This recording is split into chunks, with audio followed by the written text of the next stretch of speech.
The wilderness is unpredictable, but few threats evoke fear like a grizzly attack. These apex predators are formidable, yet the danger isn't just about the bears themselves. It's about the environment, human behavior, and even the unexpected encounters that escalate into deadly conflicts. From hikers unknowingly wandering into feeding grounds to campers attracting trouble with food scents, grizzly attacks are often a mix of chance and misjudgment. Understanding these incidents isn't just about the bears, it's about survival, awareness, and the thin line between nature and danger. In the winter of 1998, deep in the Amur region of Russia, Igor Mikhailov, a seasoned hunter in his late 40s, set out alone on a hunting expedition. The area was notorious for its unforgiving landscape, dense forests, steep hills, and harsh, bone-chilling winters. It was also home to one of the most fearsome predators in the world, the Russian grizzly bear. Igor had hunted in these parts for years, always respecting the land and its wildlife. That morning, he had been tracking elk for several hours, following their tracks through the snow-covered ground. The rifle slung over his shoulder was his preferred weapon, but he also carried a 12-gauge shotgun as a backup, knowing well that predators lurked in the wilderness. As he moved deeper into the forest, the wind howled through the trees, and the weight of his pack pressed against his back. The tracks led him further from familiar territory, but he felt confident in his skills. However, he had unknowingly crossed into a bear's domain. Without warning, a massive Russian grizzly burst from the trees ahead of him. Its deep brown fur bristled with rage, and its enormous body, easily over 700 kilograms, moved with terrifying speed. Igor realized instantly that he had stumbled upon the bear's den. Perhaps it had been startled awake from hibernation. The animal was already in mid-charge before he could fully process the situation. Years of hunting experience kicked in. Igor instinctively raised his shotgun and fired. The first blast of buckshot hit the bear squarely in the chest, staggering it, but failing to stop its momentum. It roared in pain and rage, shaking its massive head as if shrugging off the impact. Before Igor could chamber another round, the beast lunged. The force of the impact sent him crashing into the snow. The world blurred as his body hit the frozen ground hard. Claws slashed through his thick hunting jacket, raking his leg. Pain shot through him, but he didn't have time to scream. He kicked wildly, scrambling to free himself as the bear returned for another strike. With sheer desperation, he raised the shotgun again and pulled the trigger. The second shot rang out, echoing through the forest. This time, the spread of pellets tore into the bear's neck. The grizzly staggered, blood spraying onto the white snow. It let out a guttural growl before collapsing, its immense body twitching in the aftermath. The silence that followed was eerie. Igor remained frozen, his breath ragged, the gun still aimed at the now motionless bear. After several agonizing seconds, he realized it was finally over. He had won the fight, but the price was high. Pain flared in his leg, and when he looked down, his pants were shredded, crimson seeping through the fabric. The wounds were deep but not fatal, at least not yet. But he was miles from civilization, and the cold was already seeping into his bones. Gritting his teeth, Igor used his rifle as a crutch, pushing himself upright. His leg throbbed with every movement, but he knew he had to keep going. He couldn't afford to stay in one place, not with the scent of blood in the air. Other predators could come sniffing, and he wasn't in any shape to fend off another attack. He limped through the wilderness for hours, leaving a faint blood trail in the snow. He fought against exhaustion, his vision blurring from the pain and the creeping cold. Just when he thought he might collapse, he spotted the familiar outline of his small hunting cabin in the distance. Relief flooded through him, but he forced himself to keep moving. Upon reaching the cabin, he fumbled numbly to unlock the door. He collapsed inside, gasping as the warmth of the interior wrapped around him. Digging through his supplies, he hastily tended to his wounds, using whatever medical supplies he had to stop the bleeding and stave off infection. Over the next few days, Igor remained holed up in the cabin, recovering from his injuries. The pain was relentless, and he had to ration his food carefully, but he had survived. The experience left a deep scar, both physically and mentally. He had faced death in the form of a grizzly's rage, and though he had emerged victorious, he would never forget the raw fury of the beast that nearly ended his life. The snowstorm that followed in the coming days only made him more grateful for having reached the safety of his cabin. Howling winds and thick flurries erased any trace of his struggle with the bear. He imagined what might have happened if he had been caught outside in such brutal conditions. He shuddered, realizing that fate had dealt him a lucky hand. It wasn't just his hunting skills that had saved him, it was sheer, unforgiving luck. Days later, when his leg had healed enough for him to venture outside, he returned to the site of the attack. The bear carcass was still there, partially buried beneath fresh snowfall. Crows and other scavengers had already begun their grim work. He studied the lifeless beast for a while, his breath clouding in the icy air. Despite everything, he couldn't help but feel a sense of respect for the creature. It had fought to protect its territory, just as he had fought to survive. When he finally returned to his village weeks later, the tale of his encounter spread quickly. Fellow hunters listened in awe, some shaking their heads in disbelief. But the scars on his leg and the shotgun, still bearing the scratches from the bear's attack, told the story more vividly than words ever could. From that day on, Igor Mikhailov never ventured into the wilderness without remembering that moment. The second he locked eyes with a grizzly and saw nothing but pure, unbridled fury staring back at him. As the years passed, the story of Igor's encounter became legendary among the local hunters. Some embellished the details, turning the bear into a monstrous, near-mythical beast, while others swore by the accuracy of Igor's recounting. He never bothered correcting anyone. He knew the truth, and the scars on his body were testament enough. Even so, he often found himself lost in thought, reliving the moment when death had been just inches away. His leg never fully recovered, leaving a slight limp that worsened in the winter. The pain reminded him of his battle, a permanent souvenir from the wilderness he feared and respected. He continued hunting but became more cautious, never taking unnecessary risks. And he never forgot the grizzly's sheer power, its unstoppable rage, a force of nature he had barely escaped. In the autumn of 2006, deep in the mountainous wilderness of Hokkaido, Japan, Kenji Takamura, an avid fisherman, embarked on a long-awaited trip with his closest friends. The Ussuri brown bear, also known as the Russian or black grizzly, roamed these forests, a powerful and unpredictable predator that had been feared for centuries. Kenji and his friends, however, were more concerned with the salmon that swam through the remote river they had chosen for their expedition. Kenji had always been drawn to the serenity of fishing, the rhythmic cast of his line, and the satisfaction of a well-earned catch. That morning, the group had waded into the river, laughing as they competed over who could land the biggest fish. The crisp autumn air smelled of damp earth and pine, and golden leaves floated atop the gentle current. The place felt untouched and isolated, a paradise for any angler. After several hours of fishing together, Kenji decided to break off from the group and move downstream. He wanted a quieter spot, away from the chatter, where he could fully immerse himself in the experience. The others let him go without concern. They had all fished in remote areas before and knew the woods well. Kenji ventured a few hundred meters downriver, finding a perfect clearing where the water pooled and swirled, ripe with fish. The only sounds were the bubbling current and the occasional rustle of leaves as the wind moved through the trees.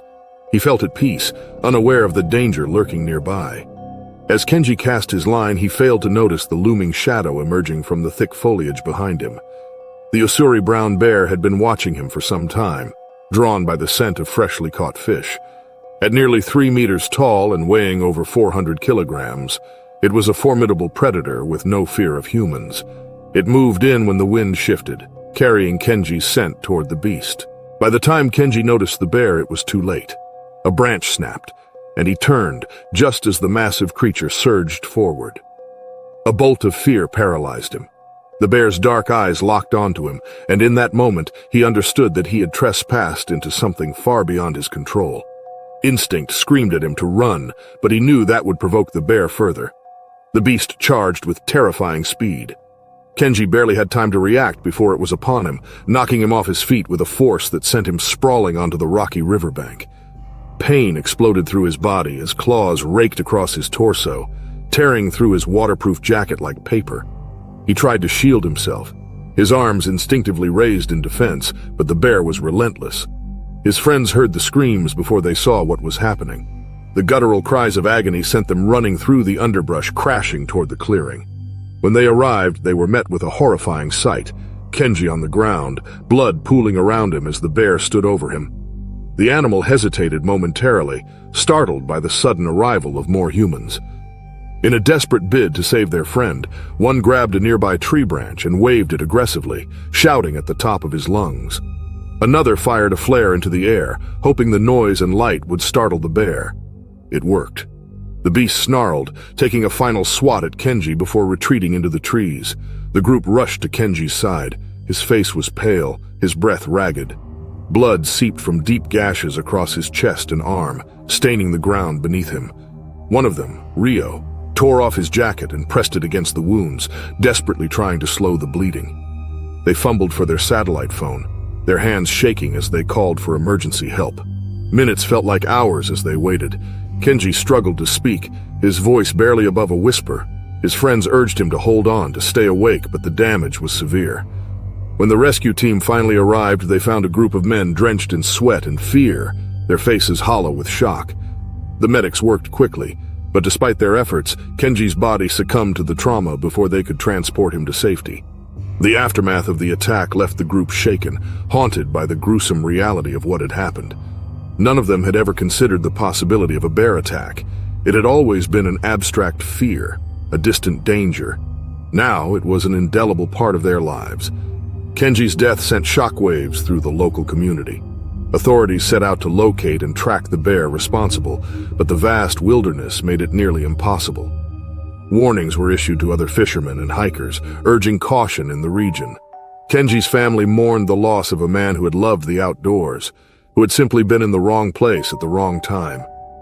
For his friends, the trip that was supposed to be a weekend escape became a defining tragedy. They carried that day's weight with them, the sound of Kenji's screams forever etched into their memories. Once a place of peace, the river now held only ghosts of the past. Years later, Ryo would return to the same spot, standing by the river's edge, with the current whisper in his ears. He no longer brought a fishing rod, only silence, only remembrance. The wilderness had not changed, indifferent to the loss it had claimed. But for those who had been there, nothing would ever be the same again. In the autumn of 2011, Tom Hathaway, an experienced trail runner in his mid-30s, traveled to a national park in Gatlinburg, Tennessee, to participate in one of the most grueling ultramarathons in the country. The race wound through dense forests, up steep inclines, and across treacherous terrain where the wilderness remained largely untouched. The air was crisp with the scent of pine and damp earth, and golden leaves fluttered down from the towering trees, signaling the deepening of the season. Tom had spent years training for events like this, thriving on the endurance challenge. He felt confident with his hydration pack snug against his back and his GPS watch tracking his pace. The first few miles of the race had gone smoothly, but fatigue began to settle in as he neared the 30-mile mark. He decided to take a detour to avoid a crowded section of the trail, a decision that would change his life forever. The new path led him into a secluded area where the forest canopy thickened, casting long shadows over the leaf-strewn ground. The rustling of small animals in the underbrush was a constant companion, but Tom was focused on his breathing and stride. He barely noticed when the usual ambient sounds of the forest began to change. The birds had gone silent. The scurrying of chipmunks ceased. An eerie stillness took hold, wrapping around him like a cold grip. Then a low grunt broke the silence. Before he could react, a black bear emerged from the brush, its dark eyes locking onto him. Tom froze. The bear stood on all fours, its massive frame dwarfing him. It sniffed the air, catching the scent of sweat and human presence. His heart pounded. He had read about bear encounters before. Stay calm, don't run, make yourself look bigger. But before he could even take a step back, the bear charged. The impact was immediate and brutal. The force sent Tom sprawling onto the ground, the bear's weight pressing down on him as it swiped with sharp claws. Pain exploded across his chest as the beast tore through his running shirt, leaving deep, bloody gashes. Instinct took over. He kicked, thrashed, trying to shield his face with his arms. The growl of the bear was deafening, vibrating through his very bones. Tom's hand fumbled for the small air horn strapped to his pack. His fingers found the cold metal as the bear's teeth snapped dangerously close to his face. With all his strength, he pressed the button. The sharp, piercing sound shattered the tense air. The bear recoiled, startled, its ears flattening against its head. It hesitated, growling in frustration before taking a step back. Tom didn't waste a second. Bloodied and gasping, he scrambled backward, never turning his back on the bear. His body ached, his vision blurred from the pain, but he forced himself to keep moving. The bear huffed and shook its head before retreating into the dense underbrush. The attack had lasted less than a minute, but it felt like an eternity to Tom. Adrenaline carried him forward, pushing his battered body toward the nearest race checkpoint. His clothes were torn, his chest burned with pain, and his limbs felt like lead. When he stumbled into the checkpoint, the race officials and medics rushed to his side. Their faces turned pale at the sight of his injuries, and he barely managed to explain what had happened before he was placed on a stretcher. He spent the next few days in a hospital, recovering from his wounds. The doctors marveled at his survival, calling it a miracle that he hadn't suffered fatal injuries. The physical pain would heal, but the psychological scars were another matter. Every time he closed his eyes, he saw the bear's dark, intelligent gaze and the sheer power behind its attack. Nightmares plagued his sleep, and the once soothing sounds of nature now set his nerves on edge. Months later, Tom attempted to return to trail running. His body had healed, but his mind resisted. The sound of rustling leaves made his pulse race. Shadows between the trees felt like lurking threats. He pushed himself to overcome the fear, but something inside him had changed. He no longer ran with the same reckless abandon. Once his sanctuary, the wilderness now held an underlying menace he could never forget. Though he never stopped running, Tom learned to respect the untamed wild in a way he never had before. He carried bear spray religiously, mapped out safer routes, and always remained alert. The attack had left him with more than scars. It had given him a new understanding of his place in the wild. He had survived by sheer luck, and knew that luck might not be on his side next time. Years passed, but the memory of that day never truly faded. He found himself drawn back to the national park, seeking closure. One summer afternoon, he hiked back to the same trail where the attack had occurred. The forest looked unchanged, timeless in its beauty and danger. Standing among the trees, he felt fear and reverence, knowing that the wilderness was indifferent to human life. It had nearly taken his, after all. As he knelt and touched the earth where he had bled years before, he whispered a silent acknowledgement to the bear that had attacked him. It wasn't evil or malicious. It was simply surviving, just as he had fought to do. He left the forest that day with a sense of peace he hadn't known he needed. The scars on his body remained, but they no longer felt like wounds. They were reminders of the day he had faced the wild and lived to tell the tale. Tom continued to run, but no longer sought to conquer the trails. Instead, he moved with caution and respect, knowing that nature was not something to be beaten, but something to coexist with. He became an advocate for bear safety, sharing his story with fellow runners, hoping to prevent others from making the same mistakes he had. His fear had turned into wisdom, and through that wisdom he found a renewed love for the wilderness that had nearly claimed his life. And so, with each new run and mile covered, he carried the weight of experience with him. The national park in Gatlinburg, Tennessee, had changed him forever, shaping him into a man who understood the thin line between survival and disaster. And yet, despite everything, he never stopped running, for it was in running that he found himself again. In the summer of 2009, Luca Bellini, a seasoned wildlife photographer from Milan, Italy, set out on an expedition deep into the Carpathian Mountains of Romania. Known for their breathtaking landscapes and dense forests, these mountains were home to one of Europe's largest populations of brown bears. Luca had spent years traveling the world to capture rare glimpses of nature's most elusive creatures, and this time, his goal was to photograph the Carpathian brown bear in its natural habitat. Luca's journey led him to a remote section of the forest near the Buseghi Mountains, where few ventured. The air was thick with the scent of damp earth and pine, and the only sounds were the occasional chirping of birds and the rustling of leaves as unseen creatures moved through the undergrowth. He had set up his campsite near a rocky outcrop, a vantage point allowing him to capture the wildlife below. After days of unsuccessful attempts to spot a bear, Luca wondered if his patience would be rewarded. One morning, before the sun had risen, he ventured out with his camera in hand, trekking carefully along a narrow game trail that wound through the towering trees. As he moved, he took in the beauty of the mist-covered valley, stopping now and then to photograph the enchanting scenery. Then, as he reached a small clearing, his heart leaped. There, just beyond the tree line, stood a massive brown bear, its powerful frame partially hidden by the shadows of the forest. His hands trembled with excitement as he raised his camera, careful not to make sudden movements. Through the lens, he could see the bear sniffing the air, its deep brown fur illuminated by the morning light. It was the perfect shot. He adjusted his settings, steadying his breath as he prepared to capture the moment. Just as he pressed the shutter button, a gust of wind carried his scent toward the animal. The bear's head snapped up. Its dark eyes locked onto Luca, and in an instant its demeanor changed.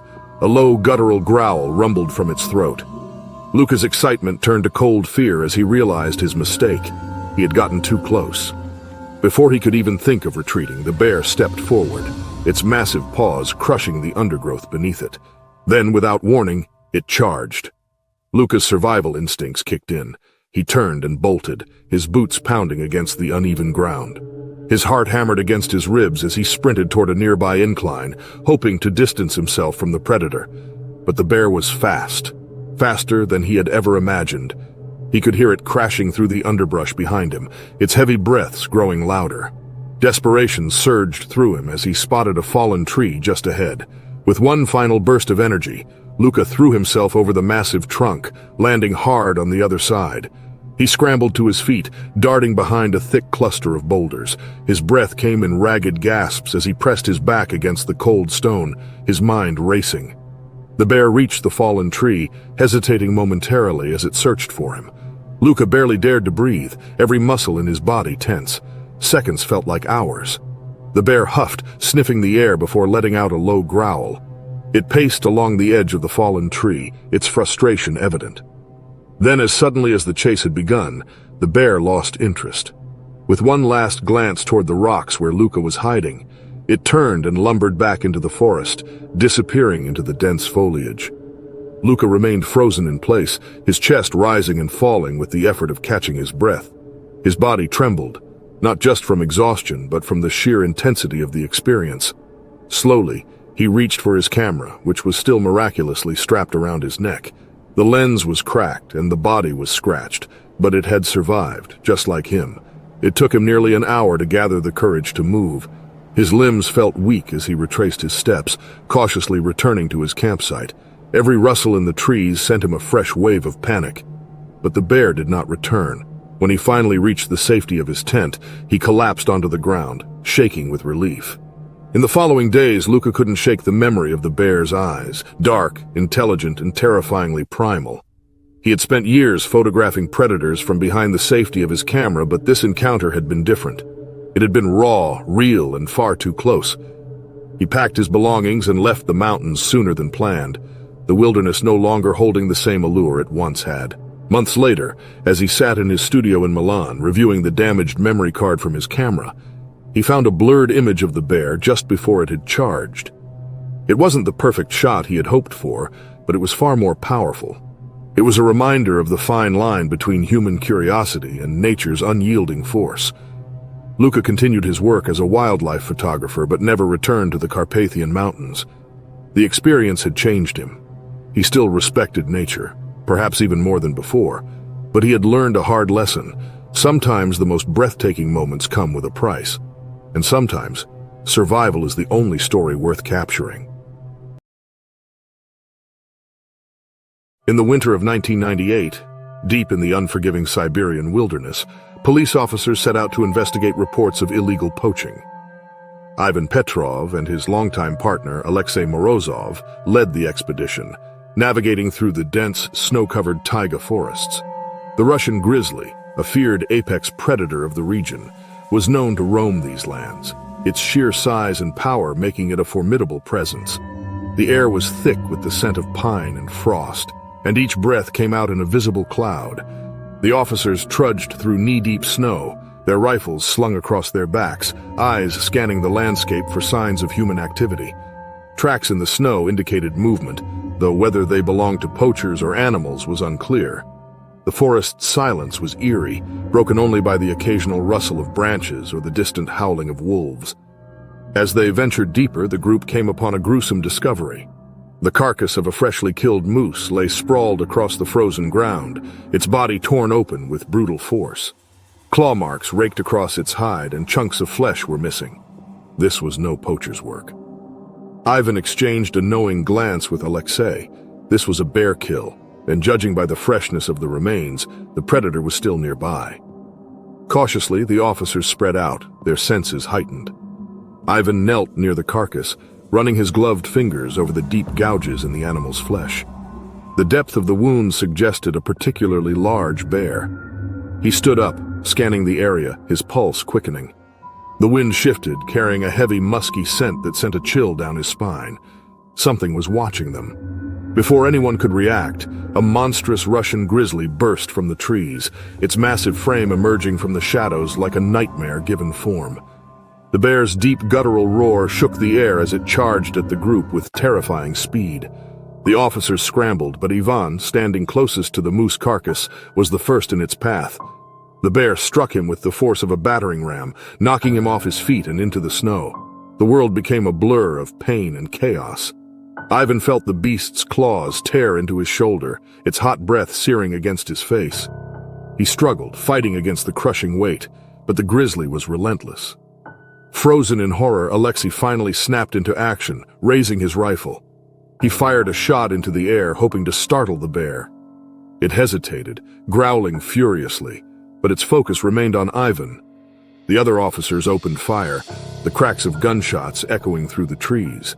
The bullet struck the beast's thick hide, but it took several rounds before it finally recoiled, retreating into the forest with a blood-curdling roar. Alexei rushed to Ivan's side, dropping to his knees as he pressed his hands against the deep gashes along his friend's chest and arm. The snow beneath Ivan darkened with blood, steam rising from the warmth of his body meeting the cold air. His breaths were shallow, his eyes struggling to stay open. The officers worked frantically to stop the bleeding, but they were miles from the nearest village, and time was slipping away. Ivan, his voice barely above a whisper, muttered something to Alexei, but the words were lost in the howling wind. It was too late when they managed to radio for help. Ivan's body grew still in Alexei's arms, his face frozen in a final expression of pain and disbelief. The mission began as a routine investigation and ended in tragedy, a stark reminder of the wilderness's cruel indifference. The officers carried Ivan's body back to civilization, the journey long and heavy with grief. For Alexei, the loss was unbearable. The man who had been his partner, his closest friend, was gone, taken by a force of nature they had underestimated. In the following months, he struggled with nightmares, haunted by the image of Ivan's final moments. Years later, Alexei returned to the taiga, not as an officer, but as a man seeking closure. He stood in the same clearing where his friend had fallen, the memory of that fateful day as vivid as ever. He now understood that they had entered a world where they were not the dominant predators. The bear had not acted out of malice, but out of instinct, just as Ivan had fought for his life in those final moments. Alexei touched the frozen ground as the wind whispered through the trees, a silent tribute to his fallen friend. The Siberian wilderness remained as ruthless and untamed as ever, but he no longer saw it with anger. Instead, he saw it for what it was, a place where life and death existed in an unbreakable cycle, a realm where man was only a visitor and the bear, the true ruler of the wild. On a warm summer afternoon in 2004, the Johnson family set out for what was supposed to be a peaceful picnic in the Absaroka Beartooth Wilderness of Montana. The area was renowned for its breathtaking views, crystal-clear streams, and abundant wildlife.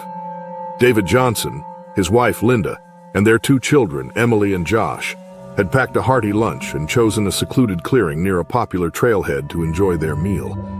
The day was perfect. Blue skies stretched overhead, a gentle breeze rustled the tall pines, and the distant sound of a babbling brook set the scene for a serene afternoon. Unbeknownst to them, however, a grizzly bear had been wandering through the area, drawn by the scent of human food. The massive male bear had been scavenging closer to human settlements due to a dwindling supply of natural prey that summer. As the Johnsons laughed and chatted over their sandwiches, the bear lurked just beyond the tree line, its keen nose picking up the unmistakable aroma of fresh food. It watched them silently, its primal instincts overriding any wariness it might have had toward humans. The first sign of trouble came when Emily, the youngest of the family, noticed movement in the brush. She pointed, but her parents were too engrossed in their conversation to look immediately. Only when the bear stepped fully into the clearing, its enormous form suddenly in full view, did David realize the danger. The family froze, fear gripping them as they locked eyes with the towering beast. The bear hesitated momentarily before charging, its hunger and curiosity becoming aggressive. David instinctively pushed Linda and the children behind him, his mind racing for a way to protect his family. His eyes darted for anything that could be a weapon, and his fingers closed around a sturdy tree branch lying nearby. As the bear lunged toward them, he swung the branch with all his strength, striking the bear's snout. The bear recoiled for a second, but it was undeterred. With a powerful swipe of its massive paw, it sent David sprawling to the ground, pain exploding in his chest as claws raked across his torso. Linda screamed, grabbing the children and pulling them away, urging them to run toward the car. The bear momentarily turned its focus toward her, but David, despite his injuries, grabbed a rock and hurled it at the animal's head. The impact startled the bear enough to shift its attention back to him. Bloodied and breathless, David struggled to his feet, knowing he had to buy his family more time to escape. As Linda sprinted with the children toward the trailhead, luck finally intervened in their favor. The sound of an approaching hiker's whistle echoed through the trees.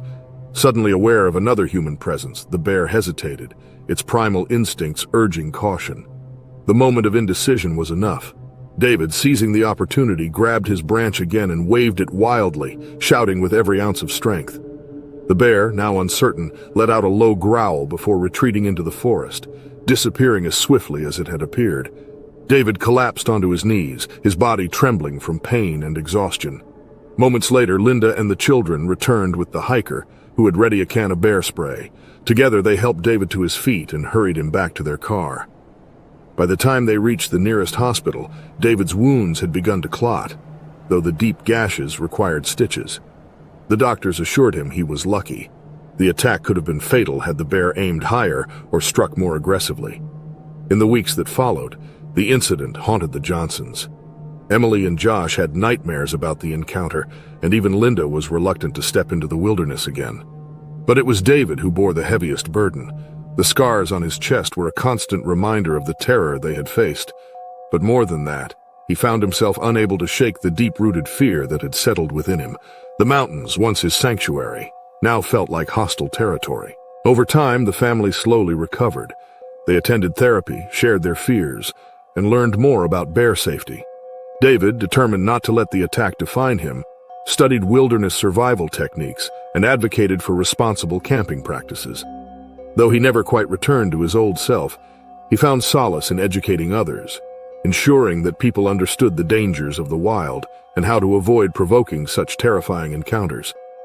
Years later, the family returned to Montana for another trip, though they chose a more secure and well-trafficked location.